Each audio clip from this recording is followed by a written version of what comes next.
Hudaý tebarek we taala bundan ne gorkulypdyr. Kimme bada siz men musulmanlyp izinden dinine urlama. İzine urlama diýip Hudaý taala gorkup. Sahabe-i kiram radıyallahu anhum Peygamber sallallahu yarallary şundan gaty gorkupdyrlar. Kişi biz alıp barýar şu din diýanatymyzda şu izine urlamaýly, murtet bolamayly, dinden çıkamayly. Ola näme işe bolun gorkupdyrlar? Çünkü şolaň muallimleri Muhammed Mustafa sallallahu aleyhi ve sellem şolary şoň terbiyet beripdir şo. Biz näme terbiyet beripdirler? Namaz öýde okuýdan sogap, mesçide okuýdan 20 sogap. Bäs şu. Biz şoň terbiyet beripdirler. O cummadan o cumma barsaň, bu nälen ýurýar diýipdir bir de. Bu bir de dilmeýär ki, seni ay falan rebaýyp ýan, namazdan peýda ýok. Senike namaz okuyan zekat vermeyen, senin namazından peyda yok. Aydılmıyor bir de. Senike zekat veren kişi olan namaz okumayan, zekatından peyda yok. Aydılan akşı bir de. Senike ayallığının onun mirasını iptirdin, hakkını iptirdin. Senike var milletin malını haram edip alıptırdın. Senin namazından peyda yok. Aydılmıyor bir de. Katı muharem edip, Hudaý Taala'nın alacak kolyar. Hudaý Taala. Şola Allah bulana. Me'yar iman ve de sahabala Allah tebarek ve taala Kur'an'da bir de sahabalaya alak bolun. Sahabalar ne kadar erzisi bolmaly Hudaý Taala yani. Ve izâ qîle lehum âminû kemâ âmenan nâs qâlû enu'minû kemâ âmenes-sufahâ. Her wagty köşe Peygamber wagtynyň munafıklara aýdylanna âminû kemâ âmenan nâs sahabalar qiyalak iman getirin. Olar näme diýerler sahabalara? Enu'minû kemâ âmenes-sufahâ. Şu tamsyklaýalak iman getirýärler şolar. Sahabalara tamsıklı baydarlamışlar. Peygamber vatanına. Münafıklar adı musulmanlar. Allah tebarek ve teala Rabbim yedigat arşının üstünden hükmü indiripdir ki ala innahum humus sufaha. Nadan şunan öldürü. Velakin la yeş'urun. Velakin la ya'lemun. Bilmeyenler düşün aklasın ya Hudaý Taala. Sahabalar Allah Teala'nın teyidi adamlar. Maňa taňa da diýipdirler fe in amanu bimitli ma amantum. Eger sahabalar qiyal iman getirseňiz, siziň imanyňyz dogry iman ýokdur. Yok, eger sahabalar tertibinden ýatsaň, onda iş kıynat edip sahabalar halatyny gözleýäňde, şolar çyndan gorkupdyrlar. Näme diýip? Şoňa Kur'an üçin ýerler. Kur'an üçin ýerler şolar.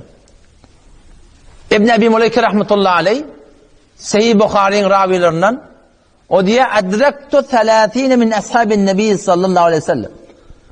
30 tane sahabanı gördüm. Doğru Peygamber sallallahu aleyhi oturup hıtmatında bolup nurani şehretini gözleyip şu forum Peygamber bilen bile yaşap Cengi Bedir'de, Cengi Uhud'da bile yaşayan adamlar gördüm ben Peygamber sallallahu aleyhi ve sellem.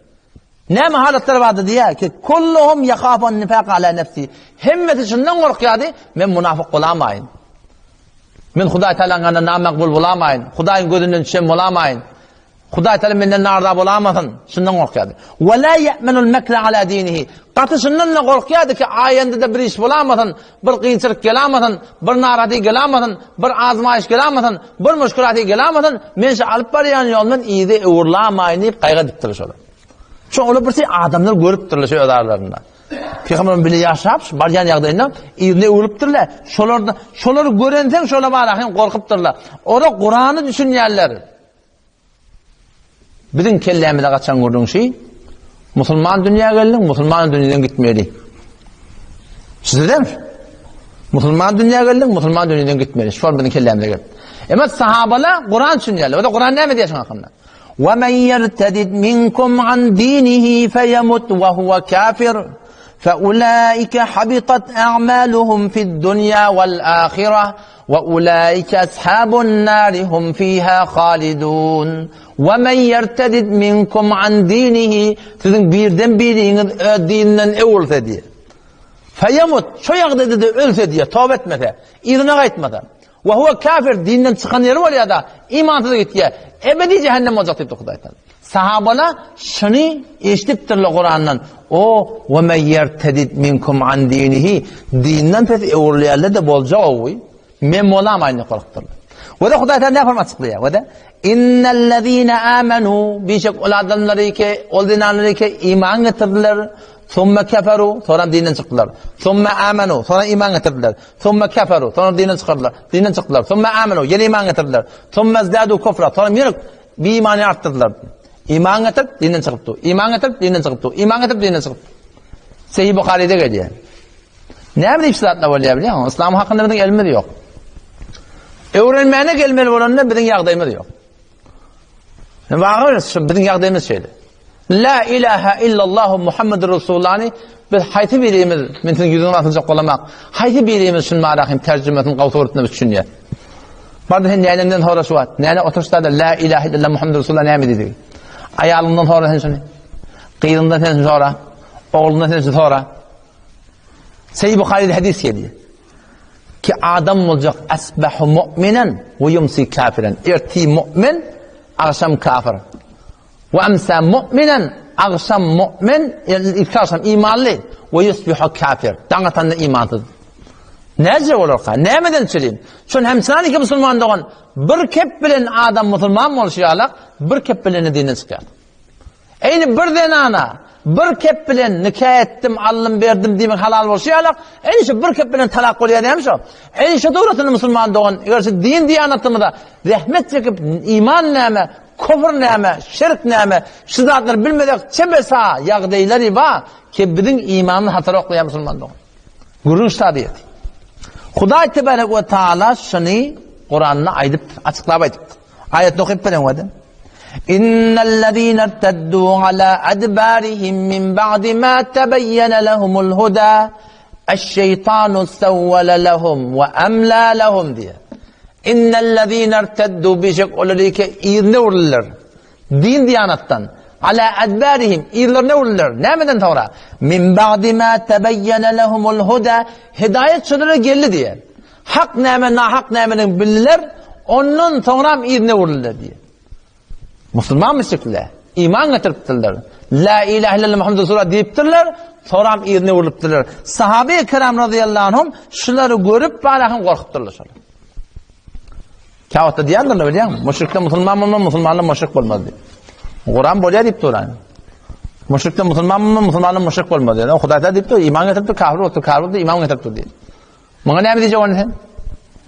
Sıddık radıyallahu anh'u bir tane dastan tarif edeyim. Dastan benim Kur'an kavrak düşünürler. Ayet Kur'an mı? Sure-i Maide 54. ayet.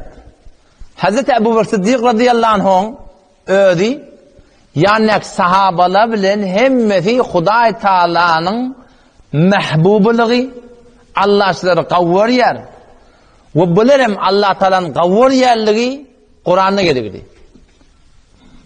Gurun neyme? Gurun şunusu ne? Peygamber Huda'sın dünyadan gidenden sonra yerden murtet olmanı durdular. Dinden çıkmanı durdular diye. Dinden çıkma diyme ne emin işte?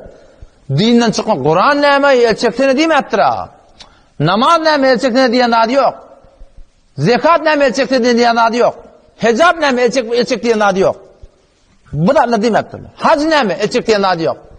Murtet bolup durdu tarihte öyle. Ne yapalım murtet bolması ne mi dedi? Biz zekat İslam'da şöyle halife Müslümin adamı veriyor barb almalı. Şuna bir vermeli. Ola dedi diye biz özümüz eltip verecek. Özümüz eltip verecek. Zekatı verecek. Özümüz eltip verecek. Şu baran adamı vermekle inkar ettiler diye. Sıddık radıyallahu anh kasam istedi diye. Eğer şu aynı peygamberin o tertibinde olmasa şu peygambere beriyen cüreleri hatta şu duyan ayaktan kısa olar şondan ne kemetele menşeden cehalet çekti. O sahabalar deyiptir ya halife Resulü Huda peygamber meğer demedi mi la ilahe illallah Muhammed Resulullah dedin din adamı öldürmeliler demedi mi bunu la ilahe illallah Muhammed Resulullah deyiptirler. Tim bunlar ne yapar bunlar kıtal edecek tim meğer bunlar ne ettiler ona Sıddık ayette radıyallahu anh illa bi hakkı deyiptir peygamber dedi. La ilahe illallah hakkı var. Hakkı ne mi? Hakkı şey. Men kâle la ilahe illallah muhlisan dekhalel cennet. Peygamber ayet ya her kim la ilahe illallah ihlasla ayette hakkını yerine getirip ayette cennete girecek deyiptir. Sahabeler sonra ben koymaktır. Kile ve ma ihlas var. Ya Resulullah la ilahe illallah hakkı ne emmol ya? La ilahe illallah ihlası ne emmol ya? La ilahe illallah malahın mesuliyeti ne emmol ya? Onun ayette diye en tehtize ve en meharimillah. Haramdan alıkka almalı. Allah Teala'nın etmediğinden alıkka gurrun şonuna va bala Allah'tan haram edenden etcek oldu. Enkar edip dolu. Bir adamma edip ya bilye günahların olacağını Müslüman adam. Ya bir adamma elçekten edip enkar edip dolu. Şu taydan şöyle bilen vurşullu diye. Ve şoları yamaçlardan İslam'ı hakikiye getirdiler diye. Fakat birçe muradi enkar edildi direkt. Allah Teala şu hakkında ayetindedir. Ya eyyühellezine amenu, ey iman getiren adamlar, men yertedde minkum an dinihi, sizin birden biriniz dininden evrilse, fesevfe ye'tillâh, inalekem yakınlıkta Allah Teala bir cemaat getirecek. Fesevfe ye'tillâhu bi kavmin, inalekem yakınlıkta Allah Teala bir cemaat getirecek. Yuhibbuhum, Allah olur gavvariya, ve yuhibbunehu, bular da Allah'ın gavvariya. Adilletin alel mu'minin, imanlı adamlara mutevazı, e'izzetin alel kafirin, kafirlere beter katı duruyor. Yücahidûne fî sebîlillâh, Allah'ın önünde rahmet çekiyorlar. Ve lâ yekâfûne levmete lâim, melamet ettiyorlar, kep vuruyorlar. Olan hiç melametinden korkmuyorlar. Sıddık radıyallahu anh'ın öğri, yani sahabalın bir Allah Teala'nın yanına makbulun hakkında bir delil. Şun dağsanın Müslüman doğan, şu gurrun bir de belli oluyor ki inkar etmeklik bir meseleni, bir meselenin dinini inkar etmeklik şu hatar. Hem Sinan-ı Kevve'de evet bir gurrun var. Bir Müslüman mı? Hayti bir şeriatın hüküm bilmeyen etki. Bu bir gurrun. Biri var bilip de doğru değerli. Ama yine şunu etti ya, bu Müslüman hem kavuş etti hem telekiş etti.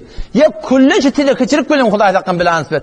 Yöne biliyorsun doğru değerli. Günahlarını ne biliyor? Şuna Müslüman ne biliyor? Eğer ölmeden önce tövbe etti, cevran etti, inşallah Allah Teala'ya iman edecek. Vay bahal ol Müslüman ki şu günahlar bilen, haramlar bilen dünyadan gidiyor. Yani emma ol Müslüman ki bilip durup burada inkar etti, Müslüman doğan şu tarihe uğraşan. O zaman şu taydan hattı kırmızımız şeriatta, hattı kırmızımız zendegide şeriat bolsun. Vakti şeriatta burada yapma değil mi? Hayda burada yapmasın. Şunu maskar etmeklik, şuna engoş nema edip, şuna manakı milletin ağırına bana gurruna talmaklık, yok demeklik, Müslüman doğan şu tasın kat katarda. O ve yertedde minkum an dini. Her kim dinine oldu. Yani dinin hayda buradan inkar etse Müslüman doğan şu tasa bir kıyım.